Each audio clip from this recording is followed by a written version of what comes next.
paradise, bachelors, paradise, bachelors, paradise. Come on. Oh, bachelors, paradise, bachelors, paradise, bachelors, paradise. Come on. Bachelor's Paradise, starring Eric Pierce as Robert Turner and Matthew Leddy as Cornelius Crane, created by Ivan Asen. Time, 1950s. Place, rural New England. Setting, a one-room cabin.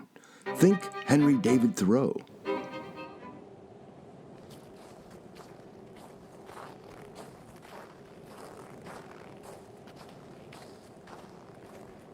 The cabin door opens. Enter college freshmen Robert Turner and Cornelius Crane, all bundled up and covered in snow, carrying luggage.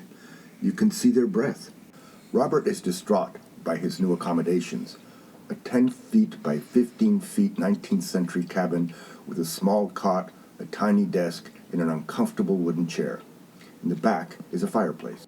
It's worse than I pictured. No, it's charming. Cornelius, look at this place. I'm looking.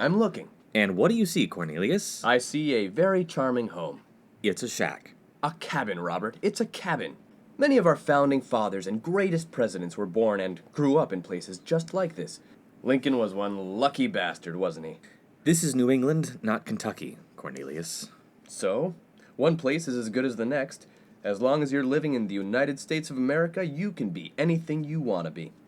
That's the American dream. The American dream is 20 degrees. Really?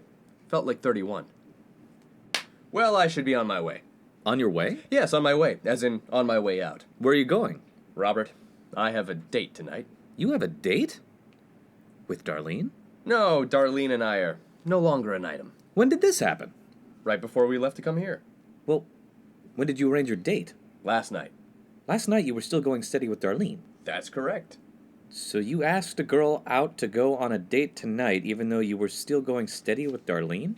You catch on quick, Robert. Well, I'll see you around campus. You know I'm only here because of you. Why do you always sell yourself short? You carried half the luggage. No, I mean living here. How many times are you going to bring this up? This is only the second, Cornelius. And the first time I read you loud and clear. As that fat chink said, I apologize. You mean Buddha? That's the chink. First of all, he didn't say that. And second of all, it's not Chink, it's Chinaman. And third, Buddha was from India. Thank you for enlightening me, Robert. I'll use it tonight as dinner conversation with Marcia. I heard she's big into the firewater. Marcia Collins? You should see her, Robert. God, what a fox.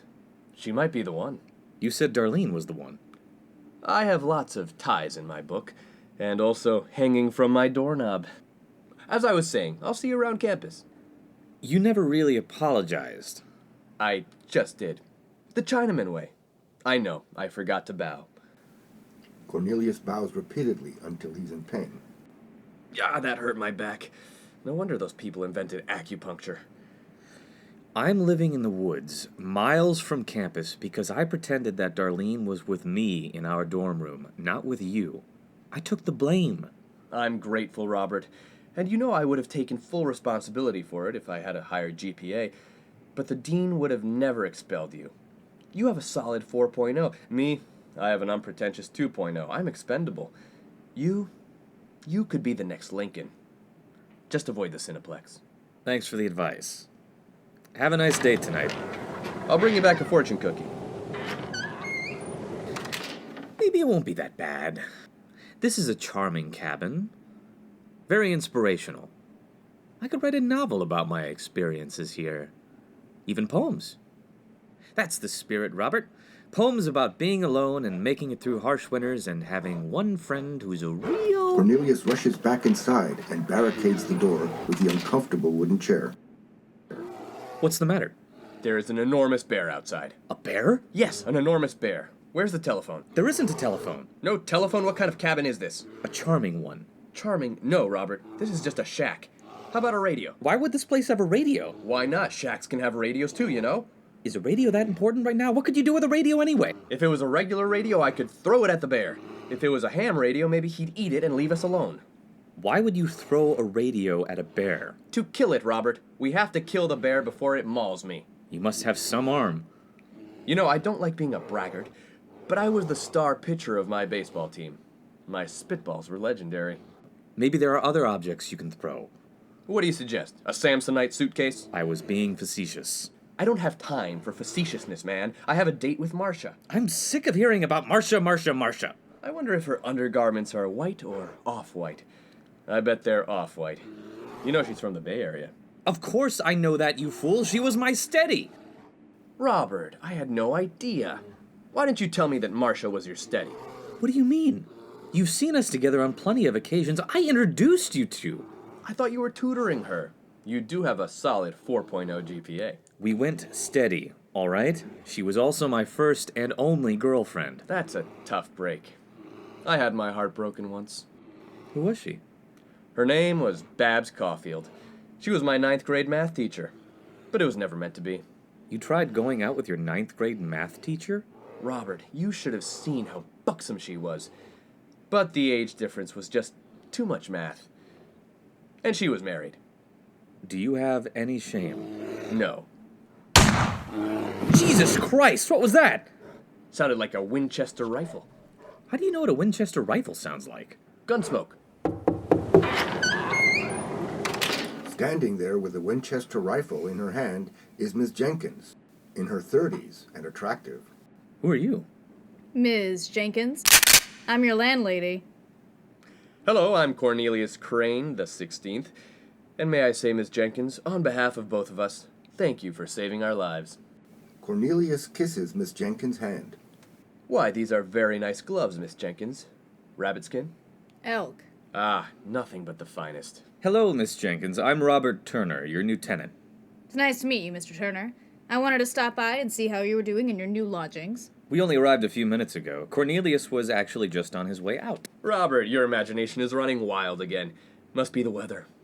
It's 20 degrees outside, but Robert thinks it feels like a mild 31. But he has epidermal issues. Eczema. Nasty condition. I can hear every word you say, and I don't have eczema. I apologize, Miss Jenkins. As I said earlier, my former roommate, Cornelius, was just leaving. Oh, so you're the dunce that caused Mr. Turner's eviction. Dunce. If I can just say, Ms. Jenkins, that I am no dunce. In fact, my GPA is an unpretentious 2.0. As I said, dunce. Robert, my charm isn't getting through to her. I think it's time to take the direct approach. Ms. Jenkins, Yes, Mr. Crane? would you like to have Chinaman food with me tonight? You mean to say Chinese food? You said it was Chinaman. The people are Chinaman. The food is Chinese. No wonder we can't tell them apart. We don't even know what to call them. Ms. Jenkins. I heard every word you said, Mr. Crane. So that's a cordial yes? That's a cordial no. Cordial no? How come? I'm busy tonight. Busy? What's a beautiful young woman like you doing on Friday night? It's Monday. She doesn't know that, Robert. I'm washing my hair. I can wash it for you. No, thank you, Mr. Crane. Mr. Turner, Yes, Miss Jenkins. the reason I stopped by is to actually pick up the first month's rent. Of course. Robert, Yes, Cornelius? I feel partially responsible for this situation you're in. You're totally responsible for this situation I'm in. That's all dialectics. I think you mean semantics. Either way, I'd like to pay for your rent. Cornelius! I think that's a great idea. Just like that? You weren't going to say, no, it's okay, Cornelius, keep your money. I don't want to dicker around, Cornelius. Robert, there is a lady present. Dicker means to bargain. And the monthly rent is $8. $8. All right, let me just take out my money clip. As you can see, it's sterling gold from Brooks Brothers, with my initials engraved, COCXVI. The O stands for Oxford. Now, where was I? Oh yes, the rent which I, Cornelius Oxford Crane, XVI, will gladly pay. Now that's a $5 bill and 1, 2, 3 singles. And as you can see with your own two beautiful blue eyes, Miss Jenkins, there are plenty of ones left over. Thank you, Mr. Crane, but now I must be going. So, what time should I stop by to wash your hair? How about never? Mr. Turner, I will call the ranger and notify him about the dead bear outside your cabin. I'll be back every first of the month. Goodbye, gentlemen. I think she might be the one. What about Marcia? Who? Marcia. Marcia. Marcia. Marcia. Oh, yeah. I should get ready for my date with her tonight. I should really wash my hair. It's beginning to smell like dense forest. Treat her well, will you? Of course I will. You heard Miss Jenkins call me a gentleman? Oh, and I'm also a country club Republican, if that makes you feel any better. Where are you taking her? There's a new restaurant a few towns over. What kind of food do they serve? Chinese food. Is that how I should say it? Very good. Chinese food. That's how you say it. As I said, I have to wash my hair. It's beginning to sap.